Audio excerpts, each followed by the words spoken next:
The problem with most home gardens isn't effort, it's repetition. Every spring, millions of gardeners go back to the same routine. They buy new flowers, replant empty beds, water everything carefully, and by the end of the season, it all starts fading again. The colors disappear, the soil looks tired, and the garden slowly resets like nothing ever happened. At first, it feels normal, even expected. But this is where the real mistake begins.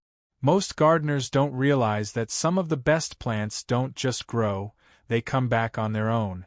They drop seeds, quietly survive the seasons, and rebuild your garden without you starting over every single year.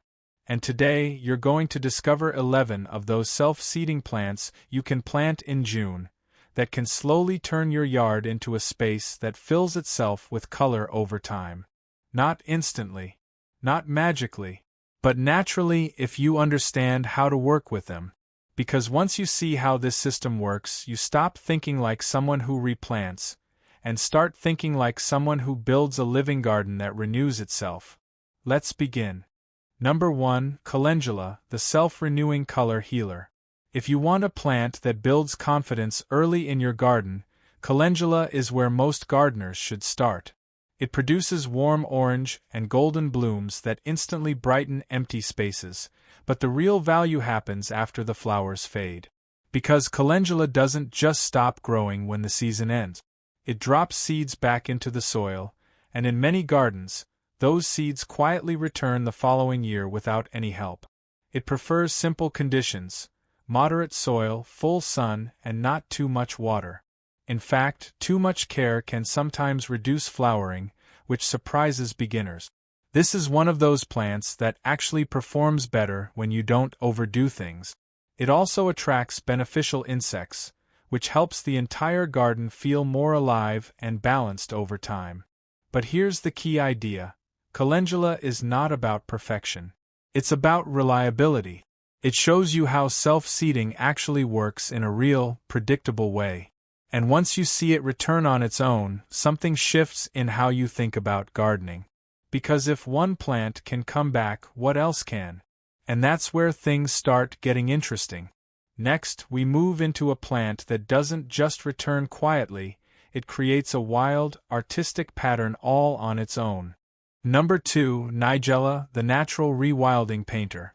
Nigella, also known as love in a mist, is one of those plants that changes how a garden feels, not just how it looks. At first glance, it seems delicate. Thin, airy foliage, soft blue or white blooms, almost fragile. But what makes Nigella powerful is not its flower, it's what happens after. Once it goes to seed, it creates unusual little pods that release seeds into the soil. And those seeds don't always come back in the same place. They move slightly, shift slightly, creating a garden pattern that feels almost unplanned but incredibly beautiful. This is where the wild garden effect begins. Nigella thrives best in cooler soil and prefers not to be disturbed too much.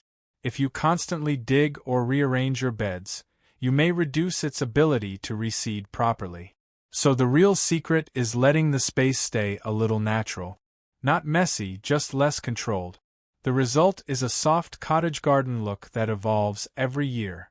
No two seasons look exactly the same, and that surprise factor is what keeps gardeners hooked. Because every spring, you start asking the same question, where will it show up this time? And just when you think Nigella is interesting for its beauty alone, the next plant adds something even more practical, something you can actually use in your kitchen. Number 3. Dill, the edible self-seeder connector. Dill is where beauty meets function in a very practical way. Unlike ornamental flowers, dill brings something directly useful to your kitchen, but it also plays a bigger role in the garden ecosystem. Once it flowers and goes to seed, it often drops those seeds back into the soil, allowing new plants to appear in future seasons without replanting. But there's a catch you need to understand. Dill reacts quickly to heat.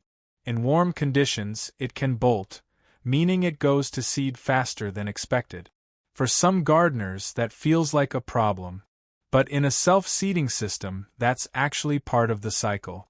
because those seeds are what keep it returning. Dill also attracts beneficial insects like ladybugs and small parasitic wasps, which naturally help reduce pests in vegetable bed. So even when you're not harvesting it, it's still working in the background. The best results usually come from planting it in slightly cooler conditions or giving it some light shade in hotter climate. That small adjustment can make a big difference in how long it stays productive. And once it completes its cycle, it doesn't disappear, it passes the job forward to the next generation. But dill is still just the beginning of the edible and ornamental balance in a self-seeding garden. Because next we move into a plant that doesn't care about rich soil or perfect care at all. It thrives where most plants struggle. Now we move into the part of the garden where things stop feeling carefully planted and start feeling more natural, almost like the landscape is shaping itself. This is where self-seeding plants really start to show their personality. Number 4, California Poppy, the drought-resistant color explosion. If there is one plant that proves beauty doesn't need perfect conditions, it's the California poppy. At first, most gardeners overlook it because it looks too simple. Thin stems, delicate petals, nothing dramatic in structure. But when it blooms in full sun, it completely transforms dry or empty areas into glowing patches of orange light. And the real strength is not just the flower, it's what happens after. Once established, California poppy naturally drops seeds back into the soil, especially in open, slightly disturbed areas. Over time, it can return on its own without needing fertilization, heavy watering, or constant attention. This is where many gardeners get surprised. Because poor soil, what most people think is a problem, can actually become its advantage. In rich soil, it often produces more leaves than flowers. But in lean, dry soil, it performs exactly how nature intended.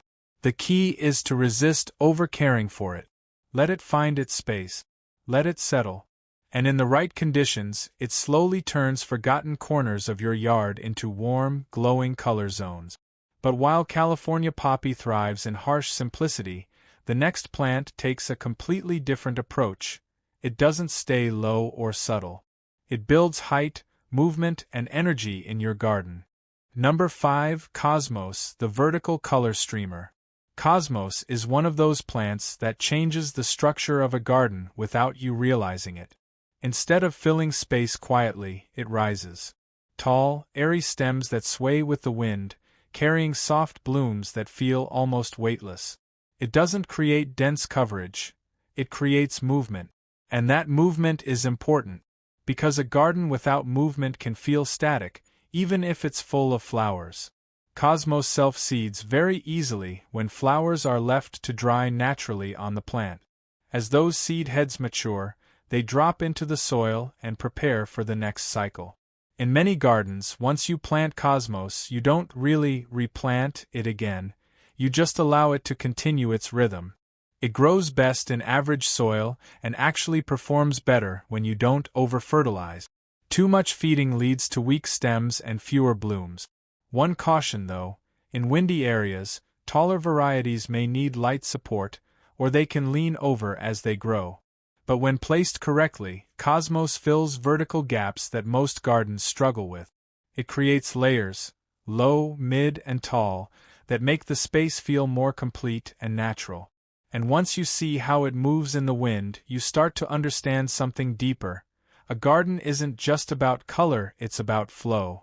Now let's bring things back down to the ground.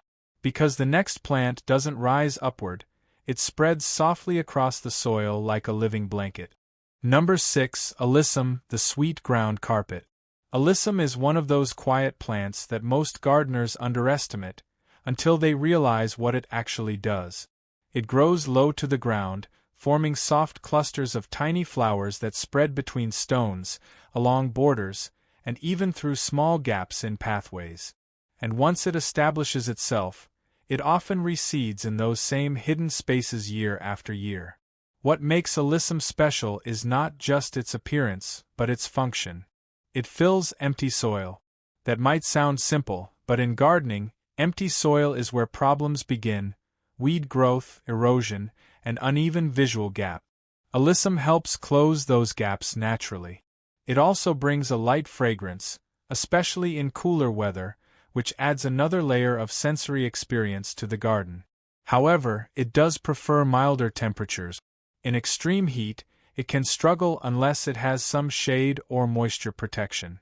So placement matters more than most people realize. When used correctly, alyssum creates a soft transition between larger plants, making the entire garden feel more connected and complete. And that idea, connection, is what leads us to the next plant. Because now we shift from ground-level spreaders to something much taller, something that feels like it belongs in an old cottage garden, standing like a natural pillar of color. Number 7. Hollyhock, the cottage garden tower. Hollyhock is not a subtle plant. It doesn't hide. It doesn't blend in. It rises. Tall, straight stems lined with large flowers that climb upward like natural columns along fences, walls, and garden edges. And once it's established in the right spot, it often becomes a self-seeding fixture in that area for years. This is where patience becomes important. Hollyhock doesn't always show its full self-seeding behavior immediately. In many gardens, it needs a season or two to settle in before it starts reliably returning on its own. But once it does, it becomes a repeating structure in your landscape. It thrives in full sun and well-drained soil, but one thing to watch for is rust in humid environments. Good spacing and airflow can help reduce that risk significantly. The emotional payoff of hollyhock is simple: height and nostalgia. It brings that classic old garden feeling that many modern landscapes are missing. And when it stands tall against a fence or wall, it changes how the entire space feels. But now we move from vertical structure to something much more compact, a plant that survives heat in a completely different way. Now we reach the final stretch of this garden system, where the plants stop acting like individual features and start behaving like a connected ecosystem. This is where self-seeding really shows its long-term value. Number 8. Portulaca, the drought-proof ground jewel. Portulaca is one of those plants that proves you don't need perfect soil, constant watering, or ideal conditions to have color in your garden. At first glance, it looks almost too simple. Low, spreading stems, succulent-like leaves. But then it blooms, and suddenly the ground fills with bright jewel-toned flowers that almost look unreal under full sun. The real advantage of portulaca is its tolerance for neglect. It thrives in heat, poor soil, and dry conditions where many flowering plants simply fail. And once it completes its cycle, it often self-seeds in those same tough areas, returning without needing replanting. But there's one important caution. Too much water can actually harm it. This is not a plant that rewards overcare. It performs best when conditions are slightly dry and well-drained. When used correctly, portulaca turns forgotten corners, gravel edges, and dry beds into patches of intense color that feel almost effortless. And from here, we move into something more familiar, something many gardeners already grow without realizing its full potential. Number 9. Cilantro, the fast-bolting cedar. Cilantro is often treated like a short-term herb, but in a self-seeding garden, it becomes something much more interesting. It grows quickly, produces leaves for cooking, and then, when temperatures rise, it bolts and goes to seed. Those seeds, known as coriander, often fall back into the soil and restart the cycle naturally. This is where most gardeners misread the plant. They see bolting as failure. But in reality, it's part of its natural regeneration process. Cilantro prefers cooler conditions for leaf production, so timing is important.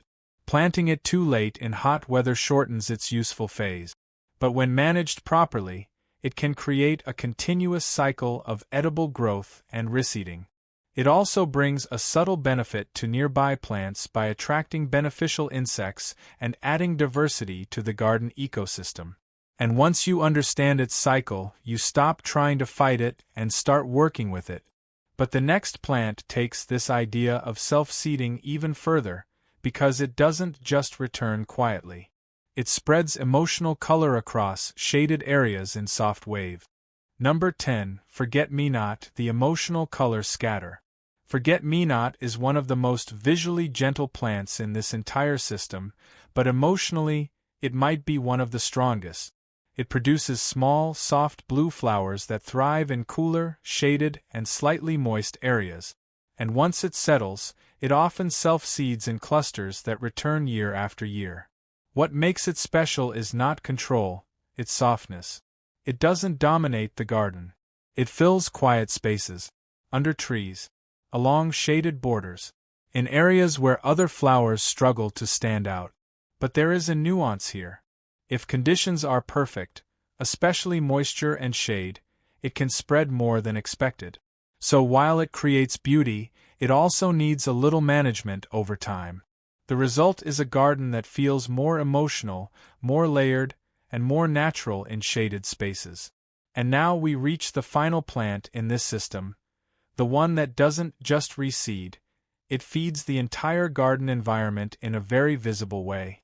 Number 11. Sunflower, the towering seed factory. Sunflowers are impossible to ignore.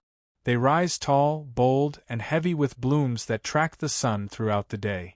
But their real value comes after the flower fade, because that's when the seed production begins. If left in place, mature sunflowers drop seeds that birds often scatter further across the garden, helping natural reseeding happen in unexpected areas. This creates a cycle that goes beyond just the plant itself. It becomes part of the wider ecosystem. However, sunflowers need space. They are not subtle plants. They compete for sunlight and can overshadow smaller flowers if planted too densely. So spacing is critical for balance. But when managed correctly, they bring structure, wildlife activity, and long-term regeneration into the garden in a way few plants can match. And when you step back and look at all 11 plants together, a pattern becomes clear. This isn't just about flowers.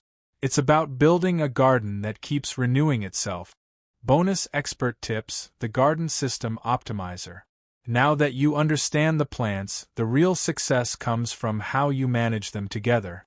Because self-seeding gardens don't fail because of bad plants, they fail because of overcontrol. One of the most important rules is this: let seed heads stay. If you remove everything after flowering, you break the cycle. Those dry seed heads are not waste, they are next season's growth. Spacing also matters more than most people realize. Self-seeders need room to move, but not so much disturbance that seeds never settle. Light, natural gaps in soil give them space to establish. Mulching should be used carefully.